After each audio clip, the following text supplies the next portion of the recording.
on my channel Learning with Sheetal Vyas. Friends, पिछले lectures में हमने बहुत कुछ सीखा है चार्ज और चार्ज के फ्लो के बारे में, इलेक्ट्रिक करंट के बारे में, फिर हमने कंडक्टर्स और इंसुलेटर के बारे में समझा, फिर हमने देखा था कि इलेक्ट्रिक पोटेंशियल एनर्जी और इलेक्ट्रिक पोटेंशियल डिफरेंस क्या होता है। और लास्ट लेक्चर में हमने देखा था कि फ्लो ऑफ करंट जो है उसको हम कौन से डायरेक्शन में समझते हैं। फ्लो ऑफ करंट हमेशा पॉजिटिव से नेगेटिव की तरफ होता है, जो कि इलेक्ट्रॉन के फ्लो के ऑपोजिट डायरेक्शन में होता है। ये कन्वेंशनली मान लिया गया है। उसके साथ ही हमने कुछ सर्किट ड्रॉ किए थे और सर्किट के अंदर जो कॉमनली मिस्टेक होती हैं उन सारी मिस्टेक्स को भी हमने समझने की कोशिश की थी। और आज के लेक्चर में हम कुछ नया टॉपिक पढ़ने वाले हैं, लेकिन उससे पहले हम एक एक्सपेरिमेंट करके देखते हैं। हम एक बीकर लेते हैं। ये हमने एक बीकर ले लिया है और इस बीकर के अंदर हमने क्या किया है, हमने इसमें पानी भर दिया है। You can see that. तो यहाँ पर हमने पानी भर दिया है और फिर हमने क्या किया है, यहाँ पर हमने इसमें 3 टैप लगा दी है। फर्स्ट जो हमारी टैप है वो मैंने यहाँ लगाई है, सेकेंड टैप इसके थोड़ी सी ऊपर लगाई है और थर्ड टैप मैंने एकदम ऊपर की तरफ लगाई है। ये मेरी टैप है ए, ये है बी और ये है मेरी सी। अभी मैंने तीनों टैप्स को बंद कर रखा है। अभी मेरी टैप्स वर्क नहीं कर रही हैं, इसलिए कोई प्रॉब्लम नहीं हो रही है, पानी वहीं पर है। फिर मैंने एक इमेजिन किया, कुछ इमेजिन करते हुए मैंने देखा कि अगर मैं इन्हें डिवाइड कर देती हूँ तो ये मेरा बन जाता है फर्स्ट वाला एरिया, ये मेरा बन जाता है सेकेंड एरिया और ये बन जाता है थर्ड एरिया, यानी कि 3 लेयर के जैसा इसमें मैंने बना दिया है। अब आप सोच के देखिए कि जो सी लेयर है उसके ऊपर 2 ऊपर वाली लेयर का प्रेशर है, बी लेयर के ऊपर सी का कोई प्रेशर नहीं क्योंकि सी तो नीचे है, लेकिन ए का प्रेशर है और ए के ऊपर तो सिर्फ एयर का प्रेशर है। ए के ऊपर कोई भी दूसरी लेयर का प्रेशर नहीं है। तो इसका मतलब सबसे ज़्यादा जो प्रेशर है वो सी वाली लेयर को फील करना पड़ रहा है, क्योंकि उसके ऊपर बी और ए दोनों लेयर का प्रेशर है। अब मैंने इनको टैप को ऑन किया, तो जब मैंने फर्स्ट टैप को ऑन किया तो मैंने देखा कि मेरी वाटर स्ट्रीम जो है वो इसके नज़दीक में यहीं कहीं गिर गई। फिर मैंने इसे बंद कर दिया और मैंने दूसरी लेयर को ओपन किया, दूसरी टैप को ओपन किया। दूसरी टैप का मेरा जो पानी था वो ए लेयर से, ए से थोड़ा सा दूर गया। ये ए की स्ट्रीम है और ये बी की स्ट्रीम है, लेकिन जब मैंने इन दोनों को बंद करके सी को ओपन किया तो सी का पानी जो है वो काफ़ी दूर गया। इस तरह से ये जो थी वो सी की स्ट्रीम थी। इससे मुझे क्या समझ में आया कि जैसे जैसे प्रेशर बढ़ता गया, जैसे जैसे प्रेशर बढ़ता गया वैसे वैसे स्ट्रीम की पावर बढ़ती गई। ए में जब हमने देखा था ए के ऊपर सिर्फ एयर का प्रेशर था ऊपर की तरफ और कोई लेयर नहीं थी, वाटर लेयर, तब इसकी स्ट्रीम कहाँ आई, इस बीकर के नज़दीक में रही। फिर जब बी को हमने देखा, ए को मैंने बंद कर दिया था, तो बी के ऊपर ए के पानी का प्रेशर था तो वो बीकर से थोड़ी दूर गई, और सी के ऊपर तो ए और बी दोनों की लेयर का प्रेशर था तो वो स्ट्रीम बीकर से बहुत दूर जा गई। तो इससे हमें एक बात समझ में आती है कि जिस तरह जितना हम प्रेशर क्रिएट करते जाएंगे वैसे वैसे हमारी स्ट्रीम की ताकत बढ़ती जाएगी और वो ज़्यादा दूरी पर जाएगी, फोर्सफुली मूव कर सकेगी। इसे आप और भी कई तरीक़ों से समझ सकते हैं। आपको पता है कि अगर एक किसी टेबल को मुझे पुश करना हो तो उस टेबल को पुश करने के लिए अगर मैं ऐसा बोलूं कि उसे एक जन पुश करता है, एक पर्सन पुश करता है, तो वो थोड़ा स्लोली कर पाएगा। 2 पर्सन मिलकर उसी टेबल को थोड़ा इजी पुश करेंगे, 8 पर्सन मिलकर उसी टेबल को बहुत ज़्यादा इजीली पुश कर पाएंगे। यानी जैसे जैसे उसकी डेंसिटी बढ़ती गई, नंबर ऑफ पर्सन्स बढ़ते गए, वैसे वैसे ही क्या हुआ, एनर्जी भी बढ़ती गई, और जैसे जैसे एनर्जी बढ़ती गई डिस्प्लेसमेंट बढ़ता गया। ठीक यहाँ पर हमने वाटर वाले एग्जाम्पल में देखा कि जैसे जैसे प्रेशर बढ़ता गया एनर्जी बढ़ती गई और स्ट्रीम की पावर बढ़ती गई और वो बीकर से काफ़ी दूर जाके गिरी। तो क्या यही रूल हमारी इलेक्ट्रिसिटी पे नहीं अप्लाई हो सकता? बिल्कुल हो सकता है, लेकिन इलेक्ट्रिसिटी पे हम ये 2 कौन से पॉइंट ले रहे हैं उसको समझाने के लिए हमें देखना होगा ओम्स लॉ। हम आज जो पढ़ने वाले हैं वो है ओम्स लॉ। ओम्स लॉ जो है वो इलेक्ट्रिसिटी के जो हम फील्ड में हम बात करें तो एक माइलस्टोन लॉ है, जो मैक्सिमम जितनी तरीके भी आगे फॉर्मूले जनरेट करेंगे उसमें ओम्स लॉ को हम कहीं ना कहीं किसी न किसी तरह से यूज़ करेंगे। That's why it is really very important. और ये किन दो के बीच में एक बहुत अच्छा रिलेशन बताता है। ये रिलेशन बताता है करंट आई और इलेक्ट्रिक पोटेंशियल डिफरेंस V के बीच में। ये किसके बीच में डिफरेंस बताता है? ओम्स जो थे वो एक जर्मन फिजिस्ट थे जिसका पूरा नाम था G.S. ओम या जॉर्ज साइमन ओम। ये बहुत ही रिस्पेक्टेड जो थे वो साइंटिस्ट थे, इसीलिए हमने इन्हीं के नाम पर जो है, आगे हम अभी रेजिस्टेंस पढ़ने वाले हैं तो इन्हीं के नाम पर हमने रेजिस्टेंस का सिंबल जो है वो ओम रखा है। तो ओम ने हमें इन दोनों के बीच में डिफरेंस बताया। उन्होंने क्या डिफरेंस बताया कि जो फ्लोइंग करंट आई होता है वो किसके प्रोपोर्शनेट होता है? वो प्रोपोर्शनेट होता है इलेक्ट्रिक पोटेंशियल डिफरेंस के। यानी जैसे जैसे इलेक्ट्रिक पोटेंशियल डिफरेंस बढ़ता जाएगा वैसे वैसे ही करंट भी बढ़ता जाएगा। फ्लोइंग करंट जो है वो कब बढ़ेगा? जब इलेक्ट्रिक पोटेंशियल डिफरेंस बढ़ेगा। बहुत सारी बुक में आप ऐसा भी देखेंगे कि V is proportional to I। So I hope हमें ये नहीं कहना चाहिए, क्योंकि V जब सेट होता है तब I जनरेट होता है। I के जनरेट होने से V सेट नहीं होता। बैटरी लगाने से करंट फ्लो होता है, करंट की वजह से बैटरी ऑन नहीं होती।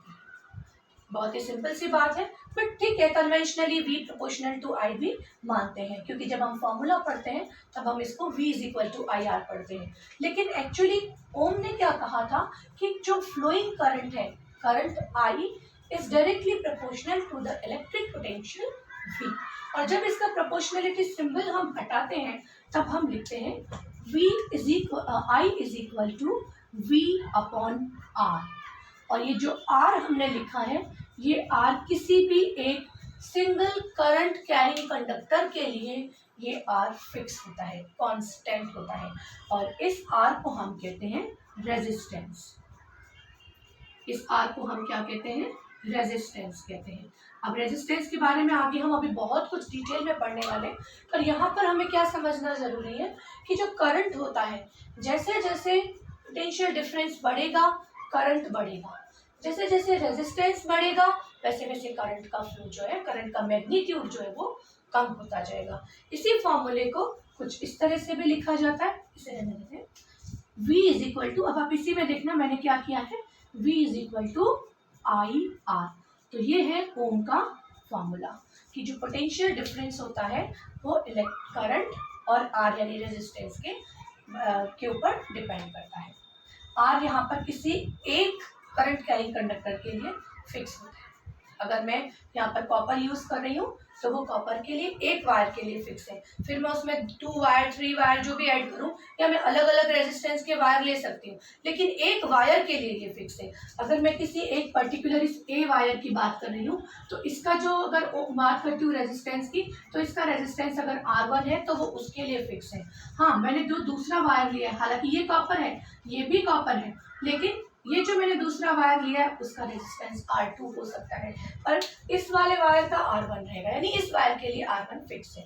तो यहाँ पर हम इसीलिए कहते हैं कि प्रोपोर्शनलिटी कांस्टेंट हटाकर हमने जो लिया है सिंबल, वो जो कांस्टेंट हमने लिया है वो है R, जो कि इस सर्किट में रेजिस्टेंस का काम करता है। अब रेजिस्टेंस को आगे बढ़ने से पहले हम एक बार V is equal to IR के थ्रू हम इसके सारे यूनिट्स वगैरह फाइंड आउट कर लेते हैं। V के बारे में हमें मालूम है, V का जो फॉर्म होता है वो ऐसा यूनिट होती है वोल्ट। I की हमें मालूम है, I की होती है एम्पियर, और R की होती है ओम। R को हम किससे डिनोट करते हैं? ओम से डिनोट करते हैं। तो R की जो होती है ऐसा यूनिट होती है वो ओम होती है। तो V is equal to IR के फॉर्मूले से हमें क्या पता चलता है कि जब भी कभी हम किसी भी सर्किट में अगर हमें electric potential difference find out करना हो, हमें करंट और रेजिस्टेंस दिया हो, तो दोनों को मल्टीप्लाई करके हम इसे फाइंड आउट कर सकते हैं। आई होप ये बात आपको समझ में आई होगी कि ओम्स लॉ के थ्रू हम किस तरह से इसे निकाल सकते हैं। लेकिन अभी ओम्स के लॉ का वेरिफिकेशन हमने नहीं किया, क्योंकि टीचर ने कह दिया, मैम ने आपको बोला V is equal to IR या V is equal to RI, लेकिन क्या आपने इसे मान लिया? नहीं, आपको मानना भी नहीं चाहिए, क्योंकि जब तक हम इसे वेरीफाई नहीं कर ले हमें कैसे पता चलेगा कि ये सही है। इसके लिए हम इसका ग्राफिकल रिप्रेजेंटेशन और एक एक्सपेरिमेंट देखते हैं, जिससे हमें पता चलेगा कि ओम ने ये जो रूल दिया था V is equal to IR और V is equal to RI, ये एकदम सही प्रूफ होता है या नहीं।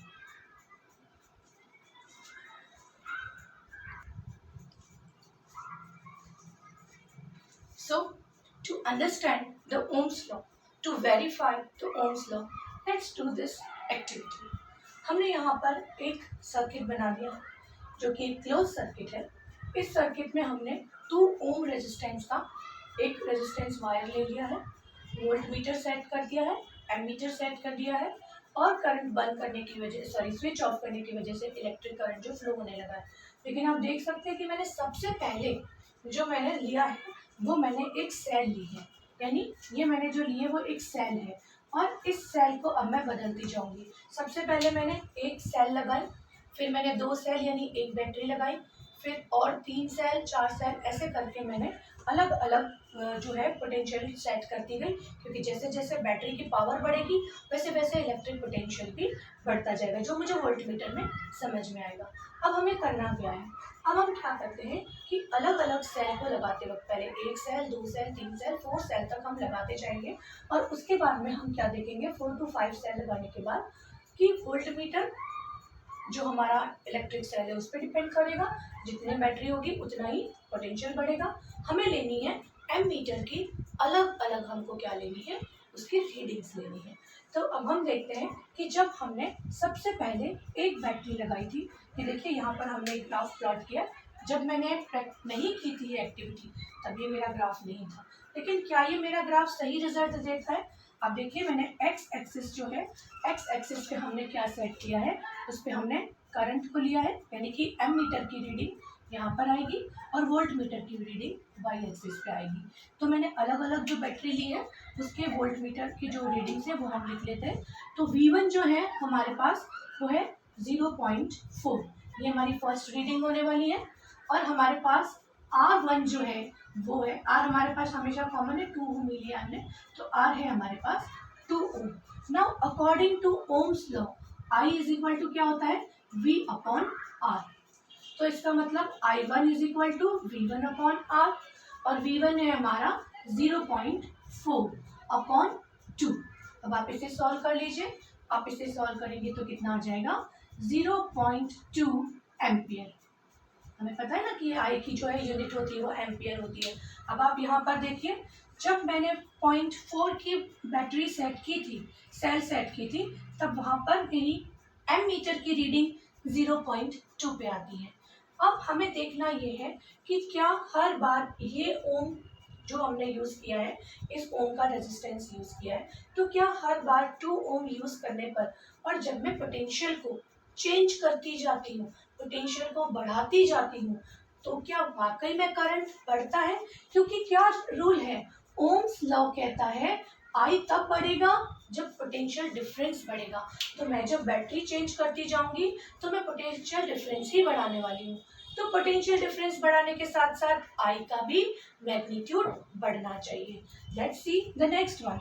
अब मैंने जो सेकेंड बैटरी सेट की है V2, वो सेट की है मैंने 0.6 वोल्ट की, 0.6 वोल्ट की। आर अभी भी मेरा क्योंकि यहाँ पर जो है कांस्टेंट है, दैट इज 2 ओम। तो मेरा सेकेंड जो है I2 is equal to V2 upon R is equal to 0.6 upon 2 ohm is equal to 0.3 ampere.